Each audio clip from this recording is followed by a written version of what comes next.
Update क्यों पे आमा के सेवन शरीफ खान जी HRJDO न्यूज़ के रिपोर्टर फैसल शहजाद मुताबिक SUP अगवान गुलाम शबीर बुरुड़े भान सैदाबाद में प्रेस कॉन्फ्रेंस कंदे बुधायो त असांजे कारकुन साफ़ी निज़ामुद्दीन गंभीर ते SHO 7 ऐं 15 ऐं 15 इंचार्ज वडरनि जी वंगार वंदे कूड़ियूं FIR दाख़िल कयूं आहिनि।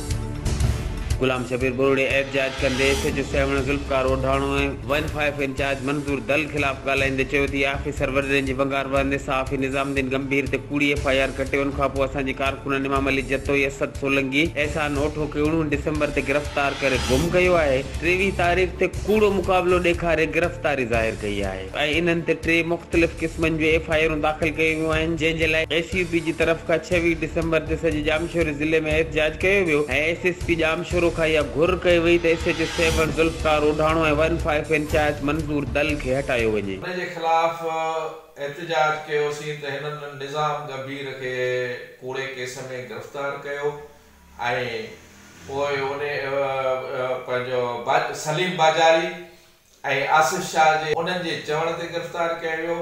अहिड़ी परमिशन SP खां वठी ऐं हुनखे जेको आहे सो कूड़े केस में चालान कयो। दल SHO 7 ज़ुल्फ़कार ओढाणो वडेरनि जे वंगारूं वहण ते आया आहिनि। आउं चवां थो त इहे वडेरनि जूं वंगारूं वहण बंदि कनि। हिननि दोस्तनि खे इन्हनि 3 ॾींहंनि जे अंदरि उतां पंहिंजो सेवण मां खणी ऐं बंबा ते वडेर शुजा वटि खणी आया आहिनि। वडेर शुजा वटि उते जेको आहे सो जेको हिननि जे लाइ उहो त असां हिननि खे छोटू जतोई जे लाइ गिरफ़्तार था कयूं, पर छोटू जतोई जी गिरफ़्तारी त ठहियो पर उते छोटू जतोई बि वेठो ऐं वडेरो शुजा बि वेठो, ही छोकिरा बि वेठा। उन खां पोइ जेॾीमहिल जेको आहे सो ॻाल्हियूं तइ पायूं नाहिनि त हिननि खे जेको आहे सो हिन केस में मुक़ाबले में कूड़े में ॾसियो वियो आहे। असांजे नौजवाननि ते कूड़ो केस कयो वियो आहे, उन्हनि खे कूड़े मुक़ाबले में ॾसियो वियो आहे। असां एहतजाज में SP साहब खां घुर कई त इंक्वायरी करायो ऐं हिननि खे SHO खे तव्हां फौरी तौर ते हटायो। जेकर ही SHOs हूंदा त वडेरनि जे चवण ते को वॾो क्राइम करणु चाहिनि था, असां सम्झूं था त को नुक़सान थियण खां बचण जे खां अॻु में हिननि सूबेदारनि ॿिन्ही खे हटायो वञे ऐं सेवण में को सियासी कारकुन जो जीअं को नुक़सान न थी सघे। इहो SP साहब खां असां घुर कयूं था।